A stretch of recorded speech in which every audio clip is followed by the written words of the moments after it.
नमामि धन्वन्तरिमादिदेवम्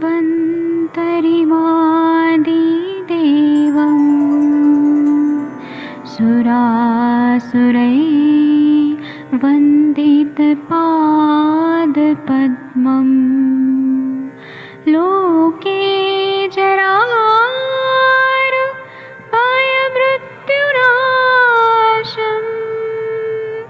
दातारमीशम् विविधौषधीनां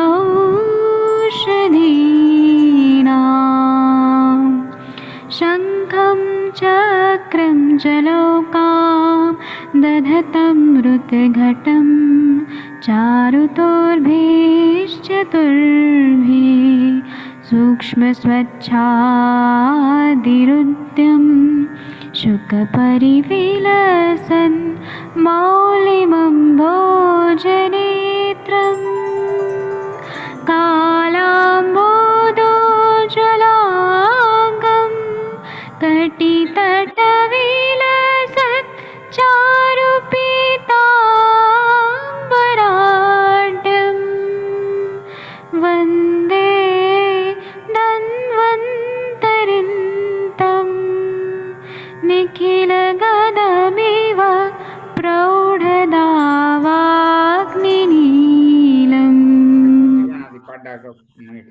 थोड़ी सब्जी थोड़ा चमक से लाएगा।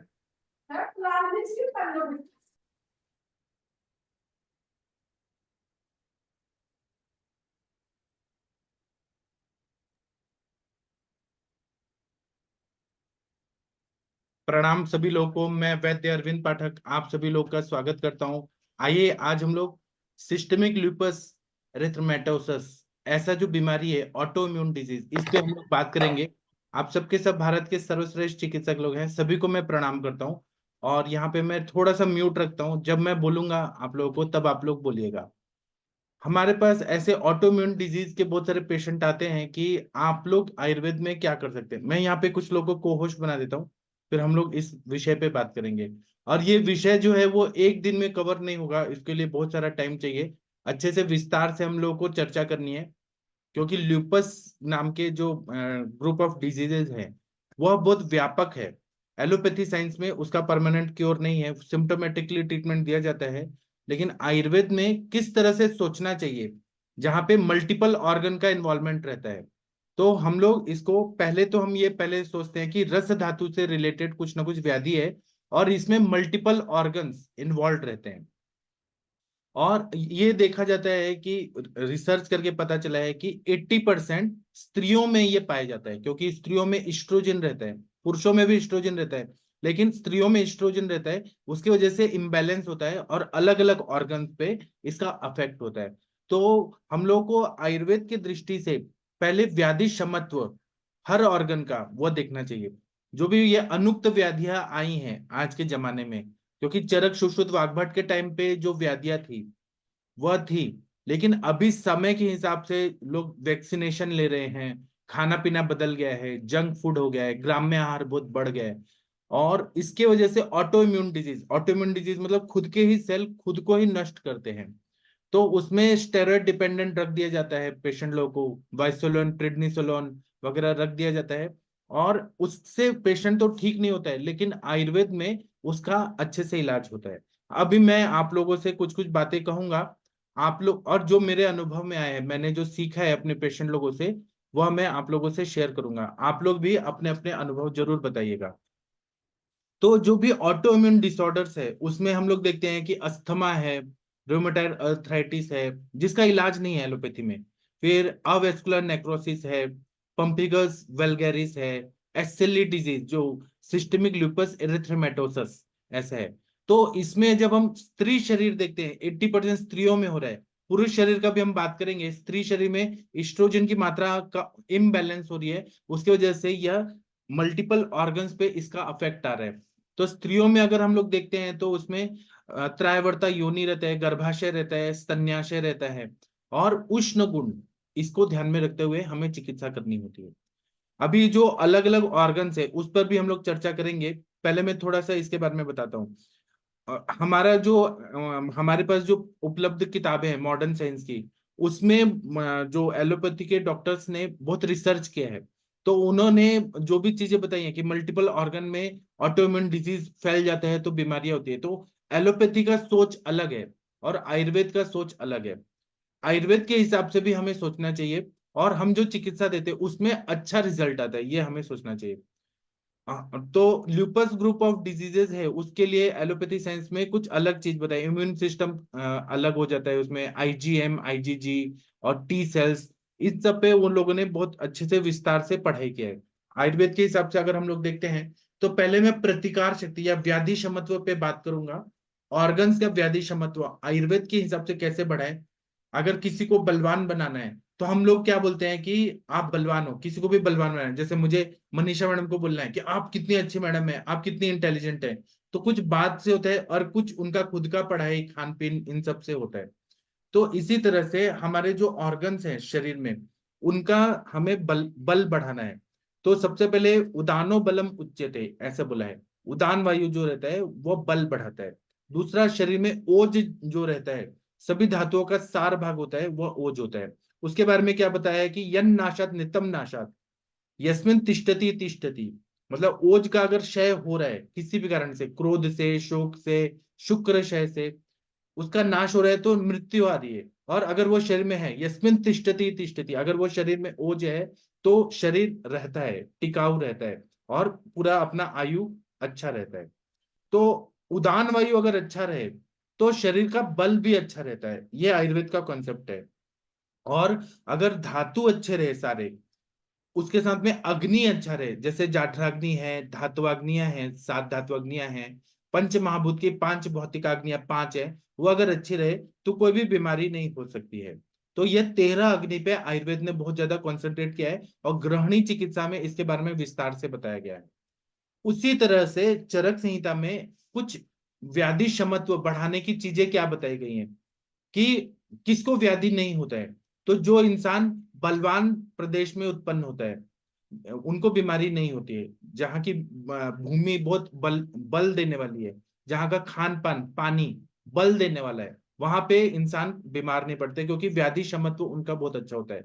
तो आप लोग देखेंगे कि उत्तर भारत में जो शिमला या जम्मू कश्मीर में लोग रहते हैं वो बहुत बलवान रहते हैं, उनको व्याधि जल्दी नहीं होता है। तो ये इंपॉर्टेंट है, इन्वायरमेंटल कंडीशंस जो रहता है उसकी वजह से शरीर का बल अच्छा रहता है। उसी तरह से उसका जो हैबिटेट है, खान पान है, उसका इफेक्ट बॉडी पे आता है, तो इम्यून सिस्टम हमेशा स्ट्रांग रहता है। उसी तरह से सम प्रकृति रहे, वातला प्रकृति जो रहती है वो ज्यादातर बीमार पड़ते हैं, पित्तला भी बीमार पड़ते हैं, श्लेष्मला एक एक दोष वाली भी बीमार पड़ती है, द्वंद्वज भी पड़ती है, लेकिन जिनकी सम प्रकृति है, वात पित्त कफ वाली सम प्रकृति है, वो लोग कम बीमार पड़ते हैं। तो उसका भी सम प्रकृति है, मतलब शरीर में व्याधि क्षमत्व शक्ति है वो बहुत अच्छी है, वह पेशेंट बीमार नहीं पड़ता है। इसी तरह से अगर कोई इंसान तरुणावस्था में है, यंग एज में है, तो वह भी बीमार नहीं पड़ता है, क्योंकि सारे धातुओं का पोषण अच्छे से हुआ रहता है। वृद्धावस्था में बीमारी ज्यादा होती है, बाल्यावस्था में कफ का काल है उसमें भी बीमारी होती है, बाल्यावस्था में धातु उतने परिपक्व नहीं होते हैं, और वृद्धावस्था में क्षयात्मक संप्राप्ति, वात का प्रकोप का काल होता है।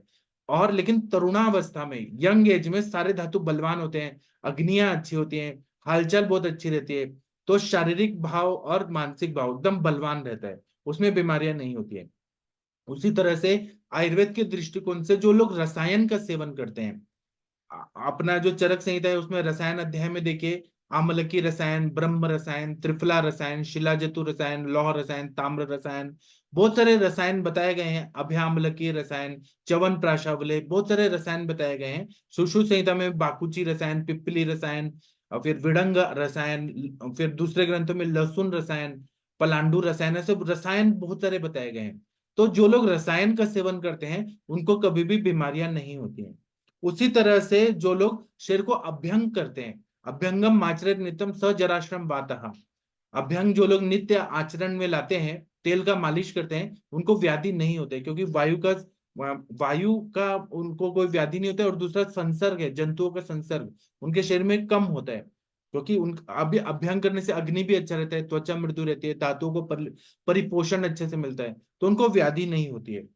उसी तरह से जो काश्यप संहिता में बताया कि जो लोग लेहन विधि से लेह का सेवन कराया जाता है, तो उस समय ही इम्यूनिटी बहुत अच्छी हो जाती है, बचपन से ही हो जाती है। जहां पे जैसे कोई बिल्डिंग बनाना है, उसका अगर बेस अच्छा है, फाउंडेशन अच्छा है, तो पूरा बिल्डिंग मजबूत रहती है। वैसे ही कोई भी बच्चा ने जन्म लिया और उस टाइम पे लेहन संस्कार किया गया, तो वह बच्चा हमेशा स्ट्रांग रहेगा। या फिर गर्भ संस्कार के समय भी 9 महीने में या उसके पहले भी अगर अच्छे से माता पिता का सब गर्भ संस्कार के लिए जो नियम है वो सब किया गया है, सारी परिचर्याएं पाली गई हैं, तो बच्चे को बीमारियां नहीं होती हैं, इम्यूनिटी स्ट्रांग रहती है। मैंने भी बहुत सारे पेशेंट लोगों को, जिनको इनफर्टिलिटी के केसेस थे, 3 महीना पंचकर्म और बस्ती और रसायन दिया, उसके बाद वो कंसीव हुए, तो उनके बच्चे जो हुए वो 9 महीने पूरा परिचर्या किया, गर्भिणी परिचर्या में टॉनिक वगैरह दिया, रसायन वगैरह दिया, तो वो बच्चे आज 10 साल 12 साल के हो गए हैं, उनको कभी कोई बीमारी नहीं होती है, वायरल इन्फेक्शन नहीं होता है, ऋतु परिवर्तन, ऋतु संधिजन्य कोई भी बीमारियां नहीं होती है। तो इसका भी इफेक्ट बॉडी पर आता है, क्योंकि हमने उनके एक एक धातु को बलवान कर दिया है, अग्नि को अच्छा कर दिया है, तो मन पे काम किया है, तो वह बहुत ही स्ट्रांग रहते हैं। इसी तरह से जिन्होंने माता का स्तन्य पिया है, वो बच्चों का इम्यूनिटी बहुत ही अच्छा रहता है। जिन्होंने माता का स्तन्य नहीं पिया है, या प्री मैच्योर बेबी है, या फिर और भी कोई कॉम्प्लिकेशन है, तो उनको हमेशा बीमारी होने के चांसेस रह जाते हैं। या फिर आयुर्वेद के हिसाब से षड रसात्मक आहार का जो लोग सेवन करते हैं, मधुर अम्ल लवण तिक्त कटु कषाय, ऐसे रसों का सेवन पूरे आहार में करते हैं, तो षडविध रसः बलकरः, बलवान, बल बढ़ाता है, तो उन लोगों को कोई भी बीमारी नहीं होता है। तो उनका शारीरिक भाव और मन का भाव हमेशा ही अच्छा रहता है, तगड़ा रहता है, मजबूत रहता है, और वो लोग 100 साल के भी हो जाते हैं तो मजबूत रहते हैं, उनको कोई भी बीमारी नहीं रहती है। इसी तरह से इसके अपोजिट रसायन अध्याय में बताया कि जिन लोगों ने ग्राम्य आहार का सेवन किया है, ग्राम्य आहार का मतलब क्या है, आज के जमाने में अगर देखें तो जो लोग फर्मेंटेड चीजें बहुत खाते हैं, इडली डोसा ब्रेड बिस्किट जो लोग बहुत खाते हैं, उसी पे डिपेंडेंट रहते हैं। उसी तरह से नॉनवेज बहुत ज्यादा मात्रा में खाते हैं, पचे या ना पचे बस खाते रहना है। उसी तरह से स्पाइसी और फ्राइड, तेल में फ्राइड चीजें बहुत ज्यादा खाते हैं, बाहर का चीजें बहुत खाते हैं, घर का रोटी सब्जी कम खाएंगे, बाहर की चीजें ज्यादा खाते हैं, उनका इम्यूनिटी बहुत ही लो रहता है। तो आयुर्वेद में ऐसे व्याधि क्षमत्व बढ़ाने के लिए बहुत सारी चीजें बताई हैं, उसका हमें अभ्यास करना चाहिए जब ये ऑटो इम्यून डिजीजेस होते हैं। तो ऑटो इम्यून डिजीजेस से निकलने के लिए हमें क्या करना है, व्याधि क्षमत्व को बढ़ाना है। आयुर्वेद का जो आचार रसायन है, और दिनचर्या, रात्रिचर्या, ऋतुचर्या, आहार का, आहार विधि विशेषायतन, जो भी चीजें बताई हैं, आयुर्वेद के सारे नियम अगर पाले गए, तो व्याधि क्षमत्व अपने आप बढ़ जाता है। और जो ये अ, एक मिनट, जो ये जो है ना, जो एक मिनट, मेरे को वो वर्ड मैं भूल गया। अ, अ, एक मिनट, मेरे को वो शब्द नहीं याद आ रहा। तो क्या होता है कि अपने आप इम्यूनिटी बढ़ने के लिए स्वभाव परमवाद, हाँ मेरे को अभी याद आया, स्वभाव परमवाद से व्याधि जो है, व्याधि के घटक सेल, घटक द्रव्य हैं, दोष दुष्ट समूर्छना है, वह अपने आप स्वभाव परमवाद से नष्ट हो जाते हैं, और नया धातु श्रृंखला उत्पन्न हो जाता है, क्योंकि हमने सारा सिस्टम को ही अच्छा कर दिया, कायाकल्प अच्छा कर दिया। तो जो स्वभाव परमवाद है, स्वभाव से नष्ट होना, अगर हमने व्याधि को उसी अवस्था में रख दिया, तो व्याधि और बढ़ते जाएगा और शरीर नष्ट होते जाएगा। लेकिन अगर हमने, जैसे कोई चलते चलते गिर गया है और उसने सहारा मांगा, और हमने उसको साथ दिया, उसको हेल्प किया और पकड़ के चलाया, तो वो ठीक हो जाता है। उसी तरह से अगर स्वभाव परमवाद को मानते हैं, तो अच्छा हमने पोषक आहार दिया, अग्नि अच्छा किया, शरीर का शोधन कर दिया, तो स्वभाव परमवाद से विकृत धातु जो है शरीर में वो निकल जाती है, और नया कायाकल्प हो जाता है, तो वो एकदम अच्छा होता है। आप लोगों ने ईगल का कहानी सुना होगा, कि ईगल 40 साल तक उड़ता है, सब कुछ काम करता है, लेकिन 40 साल के बाद वो जब बूढ़ा हो जाता है, तो उसके चोंच जो है वो एकदम ऐसे हो जाते हैं कि वो कुछ कर नहीं पाते, उसके नाखून एकदम खराब हो जाते हैं, पंख उसके खराब हो जाते हैं। तो वह क्या करता है कि ऊंची उड़ान भरता है, और पहाड़ों पे जाके बैठ जाता है, और वहां अपने चोंच को इतना तोड़ता है, इतना मारता है, इतना मारता है कि लहूलुहान हो जाता है, चोंच निकल जाती है, टूट फूट के निकल जाती है।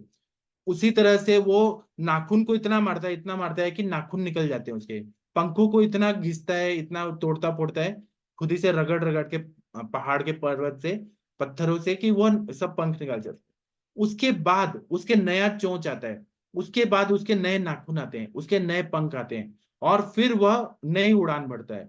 यही कॉन्सेप्ट आयुर्वेद में रसायन, या फिर जो हम लोग चिकित्सा करते हैं, धातु साम्य अवस्था करते हैं, तो नए नए सेल्स बनते हैं, और आयुर्वेद से ही संभव है। एलोपैथी साइंस में जैसे कोई इरिवर्सिबल सेल डेथ हो गया, कोई सेल डेथ हो गया तो डेथ हो गया, उसको हम नया नहीं बना सकते हैं।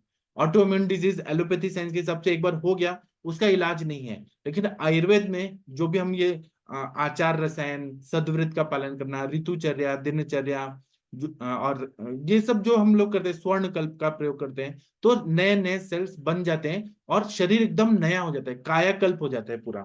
तो एक तो हमें खाने पीने का, आहार विहार, विचार, ये सब पे काम करने के लिए बहुत जरूरी होता है, तो इम्यून सिस्टम बहुत ही अच्छा हो जाता है। आधुनिक शास्त्र में जो भी कॉन्सेप्ट बताए हैं, वो हमको अनुक्त व्याधियों को समझने के लिए बहुत उपयोग में आते हैं। आयुर्वेद का ही कॉन्सेप्ट हम समझेंगे, लेकिन एलोपैथी साइंस का हमें पूरा एनाटॉमी समझना है, और आयुर्वेद का शारीरिक क्रिया को समझना है। शारीरिक क्रिया को अगर हम समझते हैं, आयुर्वेद के हिसाब से हम चिकित्सा करते हैं, सोचते हैं, तो हमें बहुत ही अच्छा सफलता मिलता है। और उनका एनाटॉमी हमें पढ़ना बहुत जरूरी है, क्योंकि आज के जमाने में आयुर्वेद के एनाटॉमी, शारीर रचना के सारे ग्रंथ जो हैं वह अभी नहीं मिलते हैं, तो हमें एलोपैथी का साइंस लेना ही, उनका उपयोग जरूर करना है। एलोपैथी का जो भी ऑर्गन पे जो भी अभ्यास है, उससे हमको बहुत हेल्प मिलती है।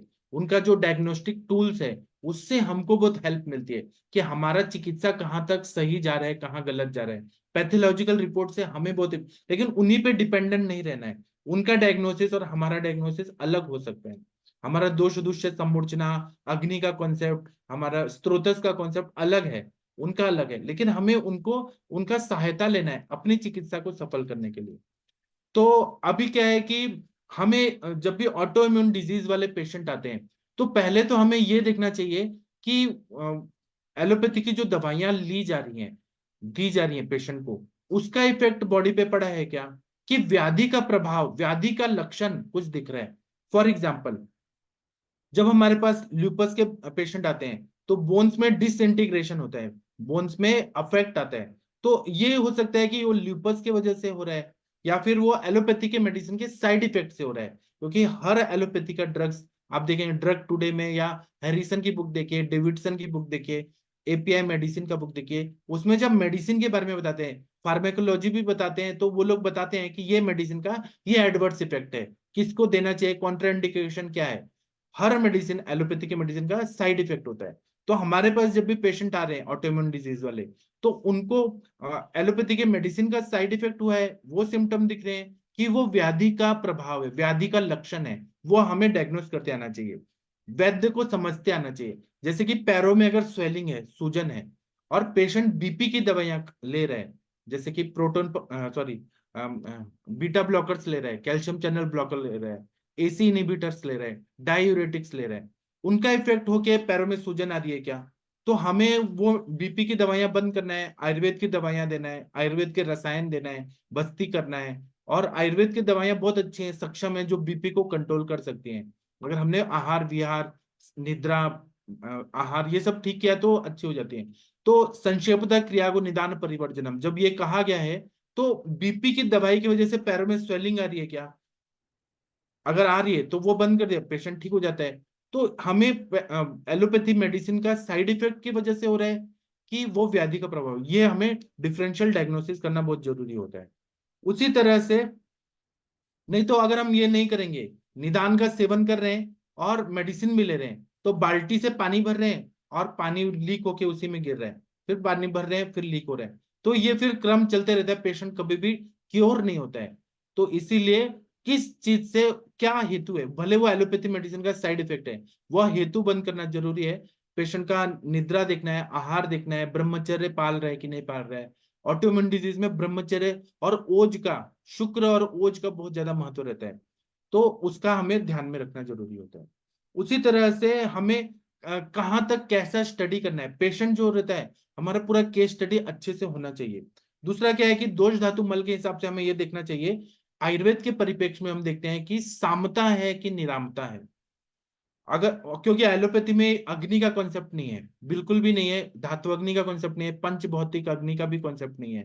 यहाँ पे धातु अग्नि मंद है, सामता है, तो उसके वजह से वो पेशेंट ठीक नहीं हो पा रहे, और उसका स्त्रोत अवरोध है, स्त्रोतरोध है, दोष दूषित सम्मूर्छना है, वहां तक ऑर्गन्स तक वो जो भी नरिशमेंट है वो मिल नहीं रहा है, क्योंकि अग्नि भी वीक है, धातु अग्नि के वीक है, सामता बहुत है। तो हमें ये सामता निरामता के हिसाब से भी देखना चाहिए, और फिर देखना है कि धातुगत ये बीमारी कितना फैल गया है, शरीर में व्याप्ति क्या है, कहाँ तक लीनावस्था है दोषों का, वो हमें देखना चाहिए। उस हिसाब से हमारा चिकित्सा अगर हम करते हैं तो हम सफल होते हैं, यश मिलता है, हमें भी खुद भी सेटिस्फेक्शन मिलता है कि हमने पेशेंट को काफी हद तक ठीक कर दिया। एलोपैथिक जो भी चिकित्सा है बहुत ही ग्रेट साइंस है, कोई भी पैथी जो रहता है वो गलत नहीं रहता है। तो एलोपैथी साइंस का हमें आज के परिप्रेक्ष्य में यह फायदा होता है कि हम हर ऑर्गन को समझ सकते हैं। ऑटो इम्यून डिजीज अगर हमें ठीक करना है तो ऑटो इम्यून इम्यूनिटी बढ़ाने वाले जो ऑर्गन्स हैं उसमें 10-12 ऑर्गन्स हैं जो इम्यूनिटी को बूस्टअप करते हैं। वो पूरा मतलब इम्यूनोलॉजी जो है उसके लिए ये ऑर्गन्स का अभ्यास करना भी बहुत जरूरी होता है कि हम अपना आयुर्वेद का क्या, आयुर्वेद से किस तरह से हम इम्यूनिटी बढ़ाएं, ऑर्गन्स का फंक्शन अच्छा करें, ऑर्गन्स को स्ट्रॉन्ग करें, स्ट्रेंथ दें, कि हमारा जो पेशेंट है उसकी व्याधि नष्ट हो जाए। इसके लिए हम लोग एक एक चीज पर पढ़ेंगे। तो एलोपैथी साइंस का भी हमें अभ्यास करना बहुत जरूरी होता है। हम उनकी चिकित्सा नहीं देंगे, लेकिन हम अपना आयुर्वेद को, अपना सोच को, अपना थिंकिंग को अच्छा करने के लिए उनका जरूर हम लोग प्रयोग करते हैं। और नहीं तो क्या होता है कि इम्यूनिटी बहुत ज्यादा वीक हो गई है या फिर ऑर्गन ट्रांसप्लांट किया है तो वो लोग इम्यूनोसप्रेसेंट दवाइयां देते हैं। इम्यूनोसप्रेसेंट दवाइयां देने की वजह से क्या होता है, बोन मैरो सप्रेशन हो जाता है या फिर उनकी साइड इफेक्ट हो जाते हैं, और उसके वजह से ऑटोइम्यून डिजीजेस भी हो जाते हैं। तो इसको हमें ध्यान में रखना बहुत जरूरी होता है। अभी ऑटोइम्यून डिजीजेस में एसएलई डिजीज जो है, सिस्टमिक लूपस एरिथ्रेमेटोसिस, तो उसमें हमारे पास पेशेंट ऐसे आते हैं कि बर्निंग बहुत ज्यादा हो रहा है, जलन हो रही है, वुल्फ का जैसे हो रहता है ना, भालू का, वुल्फ, भालू नहीं, वुल्फ का जैसे रहता है वैसे बटरफ्लाई एक ऐसे रैश आता है, बॉडी में हीट रहती है, मल्टीपल ऑर्गन्स उसमें इन्वॉल्व रहते हैं। तो उसके हिसाब से हम और बात करेंगे, एसएलई पे भी बात करेंगे, लेकिन हम पहले ऑर्गन्स पे बात करते हैं। तो जब हम लोग, और स्त्रियों में 80% स्त्रियों को ये एसएलई डिजीज ज्यादा होता है, और पुरुषों में 20% में पाया जाता है। तो जब हम पढ़ते हैं आयुर्वेद में कि आर्तवम आग्नेयम, आर्तव है आग्नेय है, शुक्रम सौम्यम, शुक्र सौम्य है, शीतल है, आग्नेय कौन है तो आर्तव है, और दूसरा स्त्रीणाम गर्भाशय त्रयवर्ता योनि है। जब हम ये पढ़ते हैं तो स्त्रियों में गर्भाशय है, त्रयवर्ता योनि है, स्तन्याशय, ये सब ऑर्गन्स रहते हैं। तो और मतलब स्तन्याशय है, मतलब ब्रेस्ट है, गर्भाशय है, आर्तव है, इनका संबंध रहता है उष्ण गुण, ये बढ़ा हुआ रहता है, आर्तव भी आग्नेय है, तो इसका संबंध एसएलई डिजीज में रहता है। कहीं ना कहीं विकृति आ गई है पूरे सिस्टम में, इसलिए एसएलई डिजीज जो है उसका मल्टीपल ऑर्गन्स पे उसका इफेक्ट हुआ है, ये हमें समझना चाहिए। तो सबसे पहले ऑर्गन्स पे अगर हम लोग बात करते हैं, अगर हम ये ऑर्गन्स का कॉन्सेप्ट समझ लें तो, और आयुर्वेद का चिकित्सा समझ लें तो हमें ऑटो इम्यून डिजीजेस को ठीक करने में बहुत आसानी हो जाती है। तो सिस्टमिक लूपस एरिथ्रोमेटोसिस में क्या होता है कि एड्यूनाइड्स जो रहते हैं, हमारे एड्यूनाइड्स जो रहते हैं वो नाक से जाते समय गले के पाथ में आते हैं, रास्ते में आते हैं। और दूसरा आता है टॉन्सिल्स। तो ये ऑर्गन्स जो है टॉन्सिल्स और एड्यूनाइड्स, एड्यूनाइड ग्लैंड, ये बहुत ही इंपॉर्टेंट है, ऑटो इम्यून सिस्टम को का उनका हिस्सा है, ऐसा एलोपैथी साइंस मानता है। आयुर्वेद को भी, आयुर्वेदिक चिकित्सा को भी ये बेसिक चीजें मालूम होना चाहिए, क्योंकि हम एनाटॉमी उनके हिसाब से समझ रहे हैं, पूरा सिस्टम को समझ रहे हैं, तो और फिजियोलॉजी भी समझ रहे हैं, तो हमें टॉन्सिल्स और एड्यूनाइड्स को समझना चाहिए। तो पहले आयुर्वेद के हिसाब से समझते हैं, टॉन्सिल और एडोनेट्स कहां पर है, स्थान कौन सा है, ऊर्ध्व जत्रुगत, यहाँ पे कौन से दोष हैं, कफ दोष। और कंठ जो है, कंठ है वो रक्त का स्थान है, रक्त का स्थान मतलब पित्त का स्थान, रक्त और पित्त का आश्रय भाव। शारंगधर संहिता में क्या बताया है कि रक्त व स्त्रोतस का मूल स्थान कंठ बताया है। सुश्रुत संहिता में बोला है रक्त व स्त्रोतस का मूल स्थान यकृत और प्लीहा है। शारंगधर संहिता में कंठ को मूल स्थान बताया है। मतलब यहाँ पे जो भी व्याधियां हो रही हैं वो कफ और पित्त के इम्बैलेंस होने की वजह से हो रही हैं। तो हमें जो भी एड्रेनल ग्लैंड में अगर एड्रेनाइटिस है या टॉन्सिलाइटिस है, तो हम लोग क्या चिकित्सा करें? कफ का स्थान है तो हम लोग वमन दे सकते हैं। वमन देने से कफ दोष निकल जाएगा, स्त्रोतरोध दूर होगा, कफ बैलेंस हो जाएगा, तो बीमारी ठीक हो जाएगा। पित्त पे काम करना है तो हमें रक्त मोक्षण करना है, विरेचन देना है, तो बहुत ही अच्छा फायदा होता है। लेकिन एलोपैथी के डॉक्टर्स जो हैं वो कफ पित्त को नहीं मानते हैं। वो लोग और वमन और विरेचन और रक्त मोक्षण जलौका ये सब तो मानते ही नहीं। वो लोग क्या करते हैं कि एलोपैथी के डॉक्टर्स का मैं बता रहा हूँ, क्योंकि उनका उनका कोई गलती नहीं है। उनके साइंस में अगर एडोनाइटिस हो गया, टॉन्सिलाइटिस हो गया, उसको कट करके निकाल के फेंक देते हैं। तो कहीं ना कहीं इम्यून सिस्टम जो है वो इम्बैलेंस हो रहा है, क्योंकि ये ऑर्गन बहुत ही जरूरी है इम्यूनिटी को बूस्टअप करने के लिए। इम्यून सिस्टम का हिस्सा है एडोनाइड ग्लैंड और टॉन्सिल्स, इसको हमें ध्यान में रखना चाहिए। अगर जंतुओं को मारना है, पैथोजेन अगर हमारे बॉडी में अफेक्ट करें, इम्यून सिस्टम पे अफेक्ट करें, तो हमें क्या करना होगा? आयुर्वेद के हिसाब से वमन कराना है, वहां पे जलौकावचारण यहाँ पे कराना चाहिए गले में। तो बहुत ही अच्छा फायदा होता है, दूषित रक्त निकल जाता है अपने आप। जो स्त्रोतरोध है या फिर जो भी वहां पे संप्राप्ति घटित हुई है वह पूरी अच्छे से अच्छा हो जाता है। उसी तरह से आयुर्वेद में नस्य विधि बताया है। अगर कफ दोष बहुत ज्यादा बढ़ा है तो हम लोग शिरोविरेचन देते हैं। अगर पित्त बढ़ा हुआ है, वात बढ़ा हुआ है, तो स्नेहिक विरेचन, सॉरी स्नेहिक नस्य देते हैं, बृहण नस्य देते हैं। वात बढ़ा है तो बृहण नस्य देते हैं, पित्त बढ़ा है तो स्नेहन, पित्त और वात बढ़ा है तो स्नेहिक नस्य देते हैं। कफ बहुत ज्यादा बढ़ा है तो हम शिरोविरेचन देते हैं। इस तरह से आयुर्वेद में नस्य विधि का अगर हम करते हैं तो टॉन्सिलाइटिस, टॉन्सिल्स और एडोनाइड ग्लैंड्स को बैलेंस करने में और उनका बल बढ़ाने में नस्य का बहुत ज्यादा उपयोग रहता है। जिन लोगों को भी इम्यून सिस्टम बढ़ाना है तो उनको उनको ना नस्य देना बहुत जरूरी होता है। नस्य से बहुत अच्छा इम्यूनिटी बूस्टअप हो जाती है। उसी तरह से गार्गलिंग जो हम लोग कराते हैं आयुर्वेद में गंडूश और कवल उसका ही उससे ही रिलेटेड है। तो गार्गलिंग कराना है तो हम लोग क्या करते हैं कि हम लोग हल्दी और नमक का पानी से गार्गलिंग कराते हैं। उससे बहुत अच्छा फायदा होता है, एक तरह से सेक मिलता है। तो और वहां पे हल्दी जो है और नमक जो है वहां का जो इन्फेक्शन है उसको ठीक कर देता है। उसी तरह से गंडूश करना चाहिए, कवल धारण करना चाहिए, इससे भी बहुत अच्छा फायदा हो जाता है। नहीं तो क्या होता है कि टॉन्सिलाइटिस बार बार होता है, बार बार होता है, एंटीबायोटिक्स का कोर्स किया जाता है, लेकिन इम्यूनिटी जो है वो अच्छी नहीं हो पाती है। और ये हमारी तरह से वॉचमैन की तरह काम करते हैं। कोई भी इन्फेक्शन हो रहा है तो सबसे पहले टॉन्सिलाइटिस हो जाता है। तो हमें उस ऑर्गन को अच्छा करना है, इसलिए नस्य, कवल, गंडुश ये करना बहुत जरूरी होता है। इसी तरह से यहाँ पे लेप लगाना है तो शिवा संजीवनी नाम का एक तेल होता है, वो अगर रोज यहाँ अभ्यंग किया जाए तो उससे यहाँ के जो ग्लैंड्स हैं वो अच्छे रहते हैं। सब मैंडिबुलर ग्लैंड भी अच्छा रहता है, पैरोटिड ग्लैंड भी अच्छा रहता है, एडोनाइड्स भी अच्छे रहते हैं, और टॉन्सिल्स भी अच्छा रहता है। शिवा संजीवनी ले, या फिर अणु तेल, पंचेंद्र वर्धन तेल, ऐसे बहुत सारे तेल हैं हमारे जो यहाँ पे अगर रोज अभ्यंग किया जाए तो उसका फायदा हो जाता है। उसी तरह से इम्यून सिस्टम को हमें अच्छा करना है तो गंडूश का फायदा होता है, वमन और विरेचन का फायदा होता है।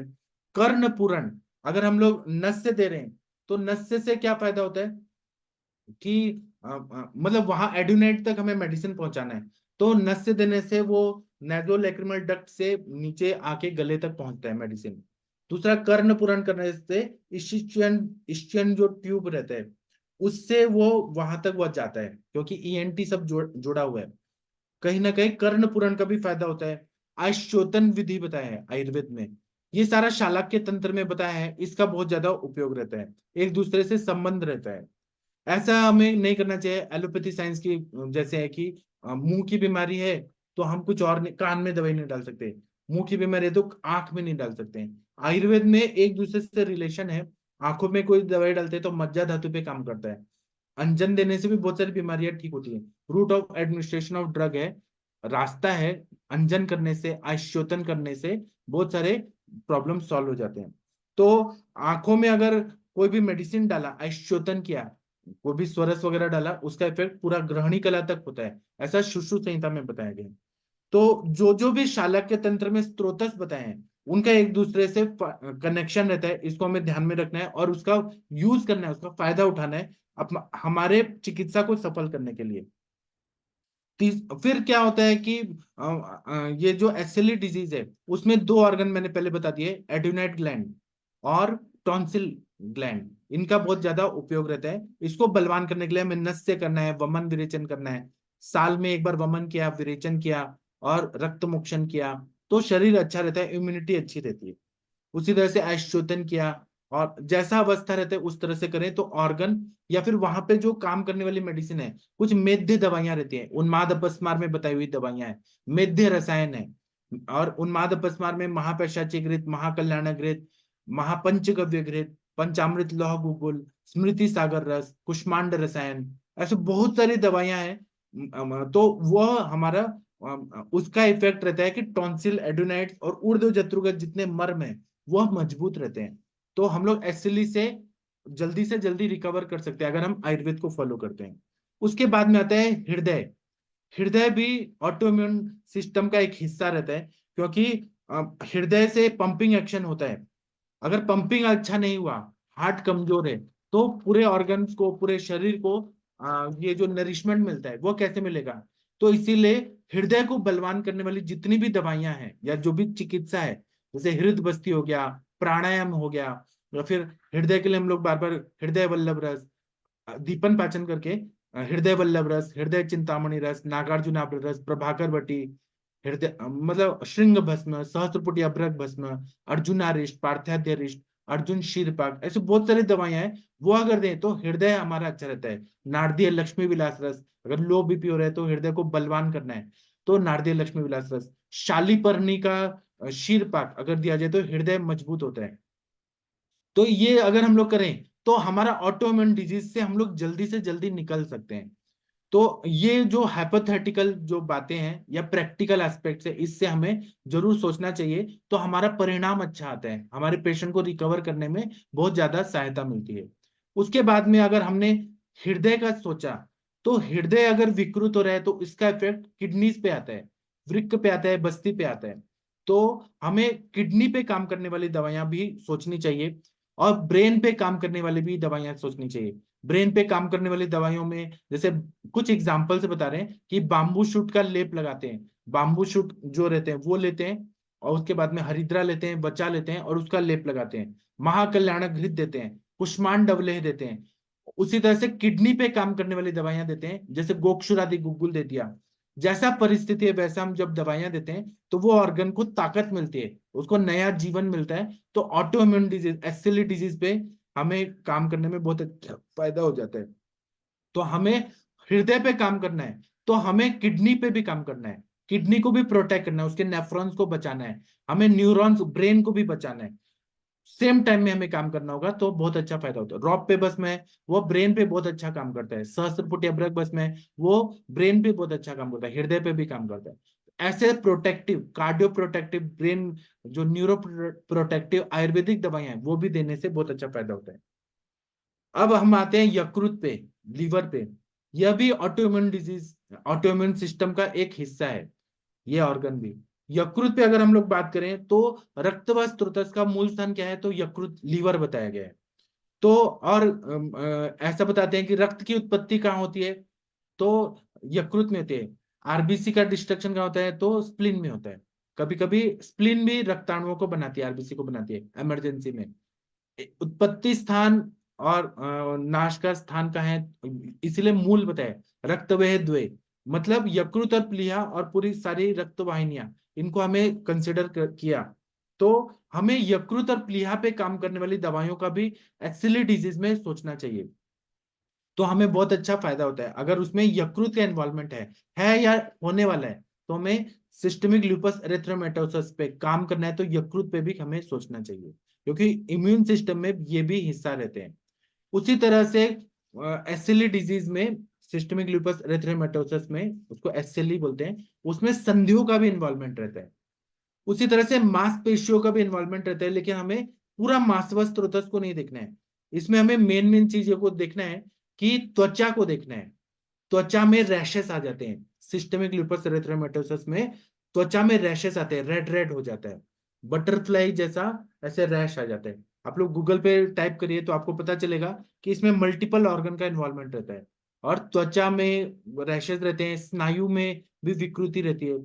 तो इस तरह से हमने उपधातु पे भी काम किया, उपधातु को भी सोचना है, त्वचा और स्नायु को भी सोचना है, तो हम उस पे काम करने वाली दवाइयों का सोचेंगे तो बहुत अच्छा फायदा होगा। इसी तरह से मांसपेशियों में खिंचावट हो रही है, जहां पे मसल्स का ओरिजिन हो रहा है और इंसर्शन हो रहा है, वहां पे पेन होता है, अंग मर्द हो रहा है, मांस के उधर हो रहा है, तो इसमें हम लोग मांसपाचक देते हैं, क्योंकि मांस व स्त्रोतस में जहां भी अवरोध है आम की वजह से, उसको हम पचाएंगे तो अपने वो पेन अंग मर्द ठीक हो जाएगा। तो मांसपाचक में क्या है बताया, तो किरातिक्तम अमृता निम्न पटोल मृदुका वत्सको, मतलब किरातिक्त है, अमृता मतलब गुड़ुची है, नीम है, नीम का छाल यूज करते हैं, पटोल पत्र या पटोल का मूल यूज करते हैं, मृदुका मतलब मनुका किशमिश का यूज करते हैं, और वत्सको मतलब इंद्र का प्रयोग करते हैं। तो जब हम ये मांसपाचक देते हैं ना, तो मांस का सिस्टम डेवलप होना शुरू होता है, अच्छा इम्यूनिटी बढ़ती है, क्योंकि मांसपेशियां भी इम्यून सिस्टम का हिस्सा है। उनको अगर हमने अच्छा किया तो एक्सिली डिजीज को जीतना बहुत स्ट्रांग हो जाता है। अभी मैं आप लोगों को एक चीज बताना चाहता हूँ कि चाणक्य और चंद्रगुप्त मौर्य की स्टोरी आप लोगों को मालूम है। जब चंद्रगुप्त मौर्य, सॉरी, ये नंद राजा और चंद्रगुप्त मौर्य और चाणक्य, इनकी स्टोरी पता है। तो मगध राज्य का जो राजा था, नंद राजा, तो वो बहुत अहंकारी हो गया था, उसने चाणक्य का अपमान किया, पूरे पूरे इसमें बहुत अपमान किया था, और चाणक्य उसको राजनीति की बात ही सिखाने के लिए आए थे, तो उसने बहुत अपमान किया। तो चाणक्य ने प्रतिज्ञा किया कि मैं इसका अहंकार तोड़ूंगा और नंद वंश का नाश करूंगा। तो उन्होंने चंद्रगुप्त मौर्य को बहुत पढ़ाया, पूरा शिक्षा दिया, बचपन से उसको देखा, उसको राजनीति सिखाया, नीति शास्त्र सिखाया, अटैक करना सिखाया, सब कुछ सिखाया। जब उन्होंने अटैक किया, पहले बार अटैक किया, तो वो हार गए, चाणक्य और चंद्रगुप्त मौर्य हार गए, उनकी सेना हार गई। फिर उन्होंने क्या किया कि फिर से स्ट्रेटेजी बनाई तो अपने सैनिक जो नंद वंश के खिलाफ थे उन लोगों को इकट्ठा किया। उसके बाद में अपनी सेना को इतना मजबूत किया, उसके बाद में उन्होंने वहां गुप्तचर भेजे, वहां पे विष कन्याएं भेजी, और विष कन्या और गुप्तचर से नंद वंश के कमजोरियां जानी कि वो कहाँ कहाँ वीक है, किस तरह से हम स्ट्रेटेजी बनाए कि उस पर अटैक करें और हमारी जीत हो। मतलब कहने का, और बाद में वो जीत भी गए जो स्ट्रेटेजी बनाई। तो उनका जो अर्थशास्त्र है वो बहुत फेमस है, पूरी दुनिया पढ़ती है। तो मुझे ये कहना है कि हम अपने ऑर्गन्स को, जैसे उन्होंने अपने सैनिकों को बलवान बनाया, सेना को बलवान बनाया, तो वो नंद वंश के मौर्य, मतलब नंद वंश को नष्ट करके मौर्य समाज को उन्होंने स्थापित कर दिया। उसी तरह से हमें अपने जितने भी ऑर्गन्स हैं जो इम्यून सिस्टम के हिस्सा है, उनको हमें बलवान बनाना है, तो एक्सेली डिजीज को ठीक करना बहुत इजी हो जाता है। इसीलिए जब हमें मांस का सिस्टम को अच्छा किया, मांस पाचक वगैरह देके, मांस धातु अच्छा हो गया, इम्यूनिटी उसकी बूस्टअप हो गई, तो मांसगत जो भी एसिली का जो इफेक्ट आने वाला है वह नहीं आएगा। एड्यूनेट ग्लैंड को, टॉन्सिल को हमें अच्छा कर दिया, गार्गलिंग करके, कवल गंडूश करके, नस से देके, अभ्यंग करके, मेडिसिनल तेल वगैरह से, तो यहाँ पे उसका इफेक्ट नहीं आएगा, मांसपेशियों पे नहीं आएगा। हृदय को बलवान बना दिया तो हृदय पे अफेक्ट नहीं आएगा, यकृत को अच्छा कर दिया, प्लीहा को अच्छा कर दिया, वहां पे अफेक्ट नहीं आएगा। फिर एसिली डिजीज अपने आप हार जाएगा। हमें इसीलिए अपनी सेना को मजबूत करना है, अपने ऑर्गन्स को मजबूत करना है। तो अभी एसिली डिजीज के जो स्त्रियां पेशेंट आती हैं, माता बहनें आती हैं, जिनको अंगमर्द लक्षण होता है, उनके मसल्स के ओरिजिन में और इंसर्शन में पेन रहता है। उसी तरह से त्वचा में जो रैशेस आते हैं पूरे बॉडी में, तो हमें यह सोचना चाहिए कि मांस धातु से ही बना हुआ त्वचा है, इसीलिए।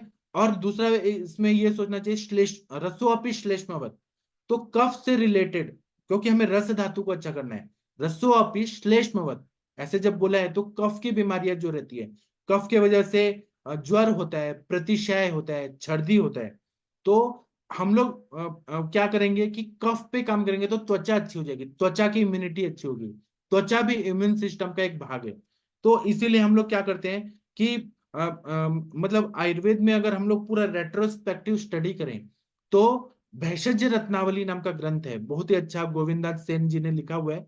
उसमें बताया कि अम्ल रोगाधिकार जो है, उसमें श्री बिल्व तेल नाम का एक मेडिसिन है, वो अगर अभ्यंग करते हैं, root of administration of drug ऐसा है कि त्वचा पे अभ्यंग किया तो अम्ल पित्त पूरी तरह से नष्ट हो जाता है।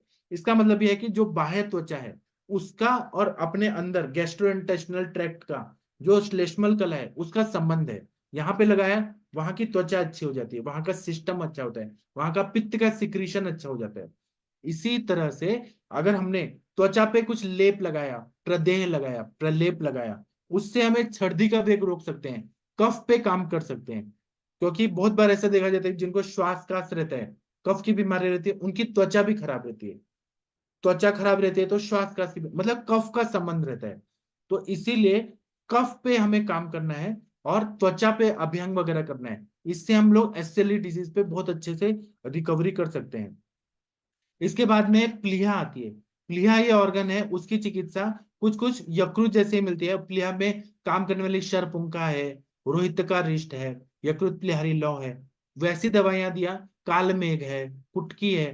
तो रक्तवस स्त्रोतस पे काम, रक्त पाचक है, रक्त शोधन करने के लिए जो भी दवाइयां हैं वो दवाइयां देते हैं, महामंजिष्ठादिक्वात देते हैं। तो यकृत और प्लीहा दोनों को अच्छा करता है। तो इस तरह से हम प्लीहा के भी इम्यूनिटी अच्छा करते हैं, क्योंकि प्लीहा भी कहीं ना कहीं और लिम्फेटिक सिस्टम भी वहां पे उसका कनेक्शन रहता है। तो प्लीहा पे काम करेंगे तो इम्यून सिस्टम और स्ट्रांग होगा। ये भी एक ऑर्गन है। इसी तरह से अस्थि की जो अंदर की मज्जा होती है वो भी इम्यून सिस्टम का एक भाग रहता है, हिस्सा रहता है।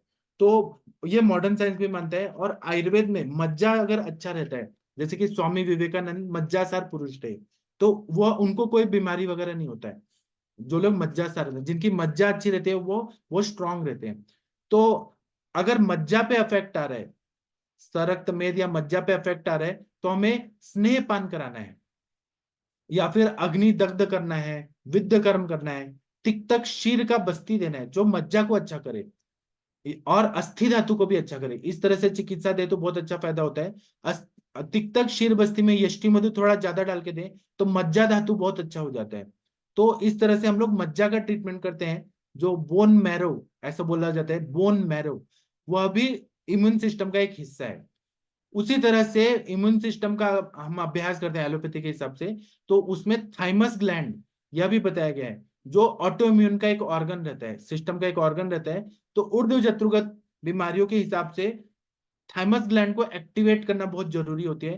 तो उसमें हम लोग देखें, ऊर्ध्व जत्रुगत में है तो थाइमस ग्लैंड है, तो कफ और पित्त, कफ और रक्त, इसका हमें सोचना चाहिए। रक्त व स्त्रोत का मूल स्थान कंठ बताया है। तो थाइमस ग्लैंड पे अगर हमें काम करना है ऊर्ध्व जत्रुगत, तो कफ पित्त पे काम करने वाली जितनी भी दवाइयां हैं वो अगर हम लोग देते हैं, कफ पित्त ज्वर हो गया, फिर कफ पित्त और भी जितनी भी बीमारियां उस पे जो काम करने वाली मेडिसिन आई है अपने वाग्भट में या दूसरे ग्रंथों में, वह अगर हम लोग देते हैं कफ पित्त ज्वर वगैरह, तो वह सारी दवाइयां थाइमस ग्लैंड को एक्टिवेट करती हैं। उससे बहुत अच्छा फायदा हो जाता है, थाइमस ग्लैंड का आरोग्य अच्छा हो जाता है। उसमें से टी सेल्स जो निकलते हैं, जो इम्यून सिस्टम में व्याधि प्रतिकार शक्ति बढ़ाने के लिए फायदा करते हैं, उनको हम अच्छा सिक्रीशन करना है। तो कफ पित्त की जो भी चिकित्सा है वो अगर हम लोग दें तो बहुत अच्छा फायदा होता है, शरीर बलवान हो जाता है, तगड़ा हो जाता है, मजबूत हो जाता है। इसी तरह से हमारे शरीर का जो लिम्फेटिक सिस्टम है वह भी हमारे इम्यून सिस्टम को स्ट्रांग करता है। अगर लिम्फेटिक सिस्टम देखें तो वो लसिका व स्त्रोतस आयुर्वेद में उसके ही पैरेलल बताया है। तो उसका संबंध अंबु व स्त्रोतस और रस धातु से संबंध आता है। आहार रस से जब रस धातु बनता है तो हम लोग, क्योंकि लस्सी का अगर हम लोग देखें अपने ग्रंथों को पढ़ें तो रस धातु और रक्त धातु के बीच में लस्सिका व स्त्रोतस बताया है, लेकिन उसके बारे में ज्यादा उल्लेख नहीं है। प्रमेह व्याधि में लस्सिका आया है और पांडु रोग में लस्सिका है, कुछ कुछ व्याधियों में लस्सिका आया है। जब हम अभ्यास करते हैं तो हमें पता चलता है कि रस और रक्त के बीच में एक धातु है जिसका उल्लेख स्पेशली नहीं किया गया है, स्पेशली 7 ही धातु बताए हैं, लेकिन लस्सिका उनके बीच में रहता है। तो जब हम रस धातु पे काम करते हैं, आहार रस से रस धातु बन रहा है, परमानेंट धातु रस धातु बन रहा है, तो उस पे पाचन करने वाली दवाइयां जो है रस पाचक, कलिंग का पटोलस्य पटोल पत्रस्य कटुरोहिणी, मतलब इंद्रियव हो गया, फिर पटोल पत्र हो गया, और कुटकी, इसका जो रस पाचक होता है वो अगर हम लोग देते हैं तो लिम्फेटिक सिस्टम बहुत ही अच्छा हो जाता है। या कहीं कहीं इम्यून सिस्टम अगर वीक होता है तो लिम्फ नोड लिम्फेडेनोपैथी आ जाता है। तो उसमें सिंपल दवाइयों में रौद्र रस अच्छा काम करता है, शुल्भ सिंदूर या शिला सिंदूर अच्छा काम करता है, कांचनार गुग्गुल अच्छा काम करता है। ये सब मेडिसिन देना है जहां पे एसिली डिजीज में लिम्फेटिक सिस्टम अगर इन्वॉल्व है। उसी तरह से ताम्र भस्म है, जसद भस्म है, फिर वनस्पतियों में वरुण है, वरुण छाल का क्वाथ, कांचनार वनस्पति है, शिग्रू वनस्पति है, रस पाचक है, ये बहुत अच्छा काम करता है। तो लिम्फेटिक सिस्टम मजबूत हो जाता है हमारा। इसी तरह से अगर कॉम्प्लिकेटेड बीमारी रहे लिम्फेटिक सिस्टम में, जैसे लिम्फोमा वगैरह रहे, नॉट हॉटकिंस लिम्फोमा हो गया, हॉटकिंस लिम्फोमा हो गया, तो उसके लिए बेस्ट दवाइयां जो हमारे हैं वो ग्रंथिक सन्निपात का क्वाथ है। वह अगर हम लोग देते हैं, ग्रंथिक सन्निपात का क्वाथ जो देते हैं, वो लिम्फोमा, नॉन हॉटकिंस लिम्फोमा या हॉटकिंस लिम्फोमा, हर तरह के, या फिर लिम्फ नोड से रिलेटेड जो कैंसर वगैरह जो बढ़ रहा है, थर्ड स्टेज से फोर्थ स्टेज में जा रहा है, मल्टीपल ऑर्गन तक जा रहा है, वहां पे ग्रंथिक सन्निपात ज्वर का जो काढ़ा है वो दे तो काफी हद तक हमको फायदा हो जाता है। उसी तरह से WBC भी, जो सफेद मांसपेशियां रहती हैं, वह भी इम्यून सिस्टम का इंपॉर्टेंट एक भाग रहता है। तो अब क्या है कि WBC बढ़ गए, इसका मतलब शरीर में pathogens, parasites, bacteria, virus, yeast, fungus, सबका अटैक हो रहा है, और अपने WBC उसको प्रतिकार करने में थोड़ा वीक हो रहे हैं, और इसीलिए वो WBC ज्यादा बढ़ रहे हैं। तो अब WBC का अगर हम विचार करते हैं तो वो किसका है, तो रक्त धातु का ही घटक है।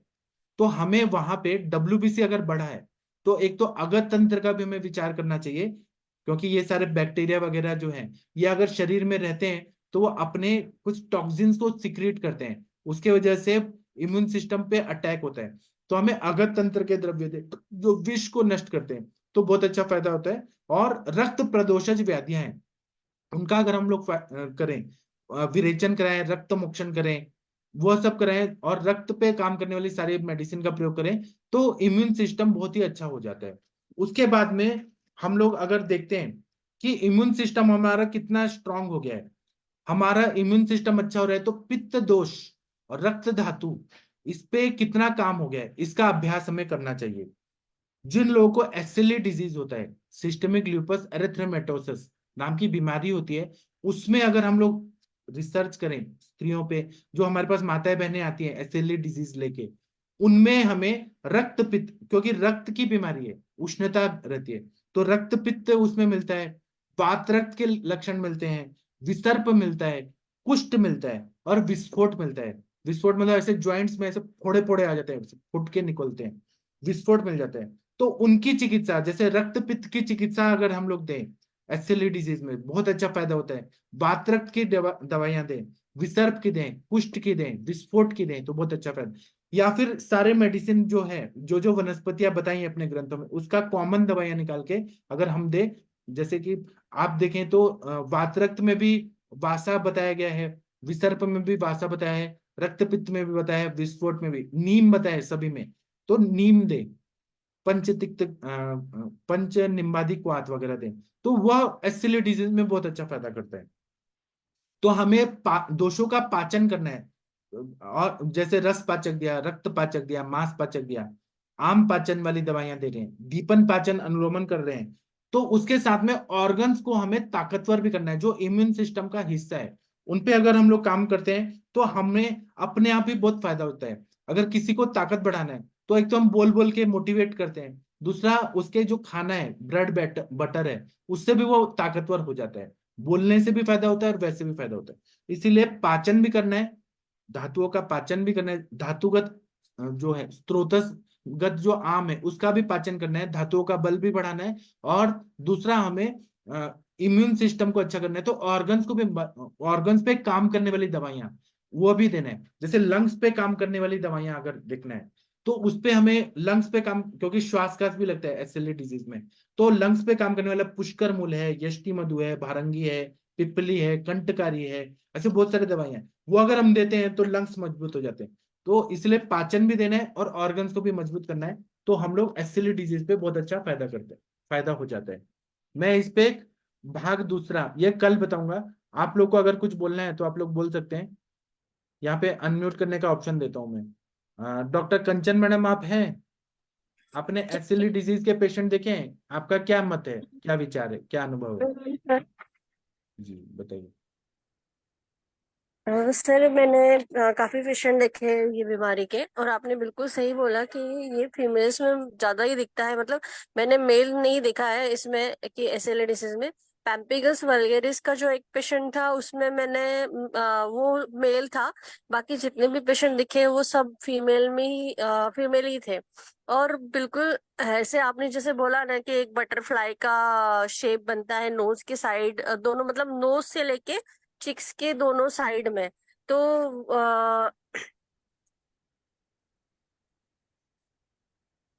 इनमें ना बहुत मल्टीपल ऑर्गन फेलियर भी रहते हैं। एक पेशेंट मेरी अभी चल रही है तो उसे वो सबसे पहले ये प्रॉब्लम लेके आई थी कि उसको दोनों साइड के जो हिप जॉइंट है उसमें मतलब एवीएन दिख रहा था। तो उसको ट्रीट करने के लिए वो आई थी, पर एक्चुअली उसका पूरा रिपोर्ट्स कराया गया तब पता चला कि वो ऑटो इम्यून डिसीज से परेशान है एक्चुअली। और उसमें उसका एसएलई पॉजिटिव आया था। और वो अभी ना उसने कुछ सर्जरी कराई वो एवीएन के लिए। पर वो एवीएन तो ठीक हो गया उसका, पर उसके बाद ना 15-20 दिन में ही जैसे सर्जरी के बाद वो एक नॉर्मल उसको फीलिंग ही नहीं हो रहा था, तो फिर से वो मेरे पास आई। तो मैंने फिर पूरा उसका रिपीट टेस्ट कराया तो उसमें वो समझ में आया कि ये एसएलई डिसीज है। तो फिर उनको समझाया कि ये पूरा मल्टीपल ऑर्गन प्रॉब्लम रहेगा।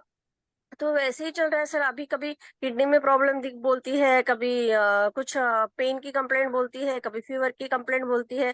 पर इनका पूरा हिस्ट्री लिया ना तो जैसे कि वो एक इनफर्टिलिटी फीमेल रही है और उनकी काफी ट्रीटमेंट हो चुकी है इनफर्टिलिटी के लिए और फिर भी कंसीव नहीं कर पाई है। आईवीएफ वगैरह भी हुआ है। उसकी वजह से ये जितनी भी एलोपैथी की मेडिसिन चली है और एक थोड़ा मानसिकता भी अच्छी नहीं है, बिल्कुल मतलब डिप्रेस रहती है। तो आपने बिल्कुल ये सही बोला कि ऐसे फीमेल्स बहुत बार हमें डिप्रेस टाइप ही मिलती है। तो यहाँ पे उसका भी सेम ऐसे ही रहा है कि ये सब चीजें धीरे धीरे धीरे करके मतलब करीब करीब मुझे लगता है वो पूरी संप्राप्ति उसकी बॉडी में चल रही है। अभी करीब करीब 15 साल से चल रही है सर। वो अभी भी मतलब पूरे तरीके से वो ठीक नहीं लगता है उसको। मतलब वो कुछ ना कुछ कंप्लेंट लेके आती है। इतना सारा मैंने उसका मनोबल बढ़ाने के लिए भी कोशिश की, पर वो मानती नहीं है सर कि नहीं मैं ठीक ही नहीं हो पाऊंगी। अभी एज भी ऐसा नहीं है कि मतलब 35 एज की है। पर एक जो मैं पेशेंट अभी ट्रीट कर रही हूँ वो करीब करीब 60+ है। वो काफी अच्छा उसका मनोबल है। तो उसका जितने भी स्टेरॉइड चल रहे थे वो पूरे छूट गए हैं, वो बिल्कुल आयुर्वेद मेडिसिन पे है। उसके केस में ना फीवर की हिस्ट्री रही है पहले, और मैंने उसको वैसे ही फिर ट्रीट किया। ज्वर को ही मैंने ट्रीट किया कि क्योंकि उनका ऐसे नहीं पता चला मुझे कि रसगत का था या मांसगत था, क्योंकि उस समय का उनको कुछ याद नहीं आ रहा था कि फीवर कैसे आ रहा था करके। पर मैंने ज्वर के लिए ट्रीट किया और काफी अपनी जो मेडिसिन है वो चलाई। तो वो अभी काफी हद तक मतलब 80-90% तक वो ठीक है। और मैंने एक जो फीमेल थी तो उसमें भी ऐसे ही मैंने एसएलई पॉजिटिव दिखा था। पर एसएलई पॉजिटिव नहीं, उसमें रूमेटिज्म आ रहा था सर। और रूमेटिज्म के भी पेशेंट में ऐसे ही मिलता है धीरे धीरे करके। जैसे हम तो हमेशा ये देखते रहे, आमवात के पेशेंट हमेशा ही देखते हैं। बस हमें ये पता नहीं होता है कि ऑटो इम्यून में डालते हैं करके। बस रूमेटिज्म में भी ऐसे ही चीजें मिलती रहती है। उनमें तो बहुत ज्यादा जॉइंट पेन है, उठने बैठने में तकलीफ है, मॉर्निंग स्टिफनेस है। यहाँ पे आम का पचन हमें करना, दीपन पाचन लंघन करा के। और बहुत वो हमारी जो भी अच्छी मेडिसिन है, सियानाथ गुगुल आंबा तरी रस वगैरह, ये सब देके थोड़ा बॉडी में मूवमेंट्स को बढ़ाने के लिए बोला जाता है। तो हम उन्हें पूरा ठीक कर सकते हैं सर। और काफी अच्छे से ठीक होते हैं सर पेशेंट। जी सर। मैंने तो बहुत सारे पेशेंट ठीक किए हैं, लेकिन मैं दो केस आप लोगों से डिस्कस करना चाहता हूँ। 1998 में मैं एक सर है हमारे कॉलेज के, मैं जिस कॉलेज में पढ़ा हूँ बीएमएस, वहाँ के एक सर हैं। उन्होंने पीएचडी किया है संहिता सब्जेक्ट में। डॉक्टर वैद्य दिवाकर जुवेकर सर, उनके क्लिनिक में मैं रोज शाम को जाता था। तो वहां पे एक एसएलई डिजीज के एक मैडम आई थी, उनके पूरे बॉडी में रैशेस थे। तो उनको ना उनका कंप्लेंट ये सब तो था ही, रक्त पित्त विसर्प जैसे सारे थे ही, रैशेस वगैरह थे, उनका भी बटरफ्लाई जैसा था। लेकिन उन्होंने ये बताया कि मैं एक वैद्य के पास गई थी, किसी और वैद्य के पास गई थी, और उनको मेंसेस नहीं आ रहे थे। तो वो वैद्य जी ने उनको रजब प्रवर्तनी वटी दे दिया, और उससे उनका और बढ़ गया। मतलब कम नहीं हुआ, मेंसेस भी नहीं आए वो तो अलग बात है, रजत प्रवर्तनी वटी 1 महीना तक खिला दिया। ऊपर से दीपन पाचन अनुलोमन, ऐसे हम लोग बात करते हैं ना, तो पुणे में भी ऐसे दीपन पाचन अनुलोमन। उन्होंने क्या किया, जो वैद्य के पास पहले वो गई थी, वहां उन्होंने चित्रकादि वटी, हिंगवाष्टक चूर्ण, लशुनादि वटी, ये सब खिला दिया गया था। उससे उनके और रैशेस बढ़ गए थे, फिर उनको स्टेरॉइड खाना पड़ा था। तो ये हमें ये देखना है कि इसमें एसएलई डिजीज में उष्णता बढ़ी है, आर्तवम आग्नेयम, आर्तव जो है उसमें दुष्टि रहती है, आर्तव स्त्रोत में हीट बढ़ा हुआ है, उसमें चित्रकादि वटी, रजत प्रवर्तनी वटी, ऐसे कटु रस के द्रव्य न दें। मैं हाथ जोड़कर प्रार्थना करता हूं, ये बिल्कुल भी ऐसे चीजें न दें आप लोग। एसएलई डिजीज में उष्ण गुण बढ़ा है, इसको ध्यान में रखिए। दूसरा, हमारे आयुष दर्पण पे ही एक डॉक्टर साहब आते थे, जो मेरठ के बहुत फेमस डॉक्टर हैं, बीएमएस डॉक्टर ही हैं, लेकिन वो एलोपैथिक जीपी करते हैं, लेकिन वो आयुर्वेद का सुनने के लिए आते थे।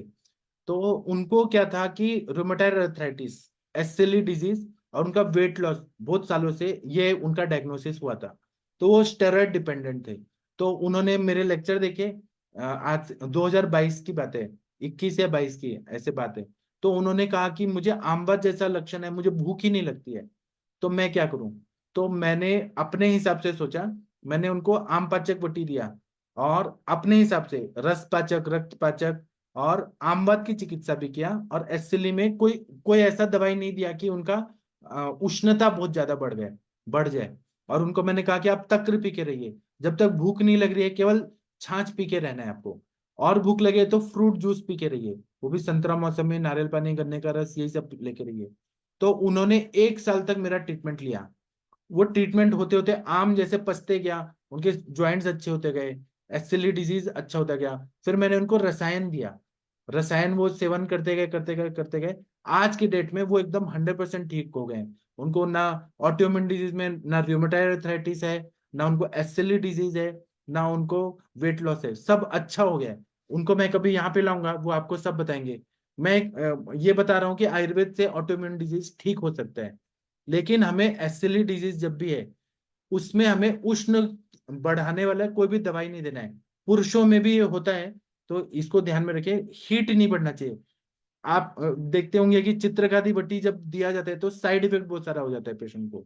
हमें दीपन पाचन अनुलोमन करना है। दीपन के लिए जरूरी नहीं है कि हर समय कटु रस के ही द्रव्य दिया जाए, ऐसा जरूरी नहीं है। हम लोग तिक्त रस की भी दवाई, लंघन लंघन भी दे सकते हैं। लंघनम परम औषधम, रस जानाम विकाराणाम लंघनम परम औषधम। और ज्वर की चिकित्सा में बताया कि लंघनम स्वेदनम कालो यवागो तिक्तको रसः। तो हम लोग ज्वर का भी पैटर्न यूज करें तो बहुत अच्छा फायदा हो जाता है। ठीक है, आप लोग कुछ बोलना चाहते हैं? डॉक्टर महेंद्र सर या कोई कुछ बोलना चाहते हैं, बोल सकते हैं। आप लोग को आज का लेक्चर समझ आया कि मैं उसको और सिंप्लीफाई करके कल बताऊं? सिस्टमिक ल्यूपस एरिथ्रेमेटोसस, एसएलई डिजीज, ऐसे पेशेंट आप लोगों के पास आने वाले हैं, तो आप लोगों को ये सब चीजें, बेसिक चीजें मालूम होना चाहिए। आज मैंने केवल ऑर्गन्स या इम्यूनिटी से रिलेटेड बातें बताई। एसएलई पे मैं कल बताऊंगा, परसों बताऊंगा कि क्या चिकित्सा सोचना चाहिए। किसी को कुछ बोलना है? अभय सर, आपको कुछ बोलना है क्या? वैशाली मैम, तनिका मैम कुछ बोलना चाहती हैं, बोल सकते हैं। अगर नहीं बोलना है तो कोई बात नहीं। मनीषा मैम, आपने एसएलई के पेशेंट देखे हैं क्या? जी मनीषा मैम। जी सर, हाँ जी सर, हमारे में तो बहुत ही पेशेंट आ रहे हैं। हाँ जी सर, आवाज आ रही है मेरी? थोड़ा हाँ आ नेटवर्क रही है। गड़बड़ है। जी बताइए। हाँ जी सर, मैं तो अभी लास्ट टाइम ही एक पेशेंट थी, 18-20 साल से, उसको ज्वर भी आ रहे थे, और हिपेटोमेगली, स्प्लेनोमेगली, एसाइटिस, रक्तक्षय और एनीमिया, ये सारी चीजें उसमें थी, और कंबाइंड ऐसे ट्रीटमेंट उसके चल रहे थे। काफी हॉस्पिटलों में, एम्स में, सब जगह करा के आई, और यहाँ आई तो इसी सिस्टम से हमने जो काम किया उसमें, तो परफेक्ट रहा सर। ये जैसे हम करते हैं रोगी के वात और पित्त के अकॉर्डिंग लेते हुए, तो जीर्ण ज्वर की पहले मैंने चिकित्सा दी उसको, और फिर दीपन पाचन कराए सौम्य औषधियों से, स्नेहपान करा करके, और फिर बस्ती और पंचकर्म ये सब दिए, उसमें नशे भी दिए, उसमें वेट भी गेन हुआ, और जो एसाइटिस था वो भी कम हो गया उसका। अभी तो अच्छी है, लेकिन फ्यूचर में थोड़ा और उसको चलेगा तभी अच्छा होगा। पेशेंट कभी कभी क्या होता है सर, बहुत अच्छे हो गए करके एक्साइटेड होकर के फिर लंबे समय तक फिर मेडिसिन को भी छोड़ देते हैं, तो यहाँ हम लोग को दिक्कत होती है। और सी स्किन के भी पेशेंट आते हैं, सोरियोआर्थराइटिस वाले भी आते हैं, चलता रहता है उनका। इसमें सर पेशेंट अभी जैसे कोविड के बाद से अभी श्वास से रिलेटेड भी आते हैं, तो उनमें बस वो मेडिसिन खा रहे हैं, फिर ठीक हो रहा है, फिर कुछ दिन के बाद हो रहा है, तो उसमें भी हम लोग ट्रीटमेंट देते हैं। मैं जैसे चिकित्सा देती हूँ, मैं दीपन पाचन करके, आम का पचन करके, वायु का अनुलोमन करके, और फिर वमन करा दिए उसको, और वमन करा करके स्नेहान स्वेदन दे करके, फिर 1-2 बस्ती दे करके फिर उसको शमन औषधियों पे रखते हैं। तो सर जो लाइलाज रहते हैं 18-18, 20-20 साल से, वो ठीक होते हैं सर, सिस्टमेटिक प्रॉपर किया जाए और पेशेंट भी उसको पेयर कर डॉक्टर के अनुसार चले तो। हाँ जी सर, और बहुत अच्छा रहा सर, इतने अच्छे से आज इतने अच्छे से आपने। ठीक है, तो अभी हम 9 बजे मिलते हैं। आज क्लिनिकल संभाषा होगी, अगर किसी को पेशेंट लाना है तो ला सकते हैं। महेंद्र सर, आप कुछ बोलना चाहते हैं? मैं ये कह रहा था सर, एक तो वो ग्रंथिक ज्वर का जो काढ़ा बता रहे थे उसको उसको बता दें, और एक इसमें अपन जैसे सादा सादा ट्रीटमेंट करके, दीपन पाचन करके, रसायन का ट्रीटमेंट कर दें, उसी से पेशेंट को जनरली में ऑटोइम्यून जो आराम मिल जाता है सर। जी सर, ठीक है। हरिहर सर कुछ बोलना चाहते हैं? हाँ, एक सर वो जो नहीं सर, कुछ बोलना तो नहीं है, लेकिन वो 5-7 दिन से गैप हो गया था ना, तो आज बजा आ गया, 1 घंटा और 7 मिनट हो गए। हाँ, महेंद्र सर हाँ जी, क्या? हाँ जी सर, हाँ जी सर, हम लोग प्राणहीन हो गए थे सर, ये भी बताना था। तो जी, थोड़ा आयुर्वेद प्राण आ आपसे गया ही है तो सर। हाँ, सही अब बात है, रोज करंट होगा। आ गया कंचन मैम, सही बात है ना। हाँ हाँ, महेंद्र सर आप क्या बोलना चाह रहे थे? मैं ये कह रहा था, अभी जमदग्नि सर का भी लेक्चर चल रहा था, हाँ उसमें उन्होंने एक चीज बताई थी कि लाल चींटी की लार और उसमें जोंक लगा के और रुद्राक्ष का पानी, तो वो लाल चींटी का किस तरह से वो जोंक लगानी है उसका थोड़ा सा तरीका बता दिया आपकी, हमारे समझ में तो वो आया नहीं उस तरह का। ठीक है, वो आगे आने वाले लेक्चर में आपको मिलेगा, कल मैं बताऊंगा, सब चीज बताऊंगा। और वो ठीक है, ग्रंथिक जोड़ का काढ़ा ही बताना सर, वो उसमें क्या ग्रंथिक क्या है ज्वर क्या का नहीं। भी बताऊंगा, मैं सब बताऊंगा, एकदम सारे कॉन्सेप्ट क्लियर करना है तो। देखो अभी आप ही बता रहे थे ना ग्रंथिक जोड़ का काढ़ा जो उसमें देते हैं अपन बताऊंगा ग्रंथियों में। बताऊंगा, अभी सर टाइम हो गया, मेरे को थोड़ा पेशेंट देख के आना है, मैं बताऊंगा, सब बताऊंगा। ठीक ठीक ठीक, थैंक यू। ठीक है, तो अभी हम 9 बजे मिलते हैं। थैंक यू, प्रणाम सभी अभी लोगों सर को। छुट्टी कर दो, बहुत सबको हाँ छुट्टी, खुद भी छुट्टी ले लो सर। हाँ, तो 9 बजे हम मिलते हैं। थैंक यू, प्रणाम सभी लोगों को। प्रणाम सर, प्रणाम।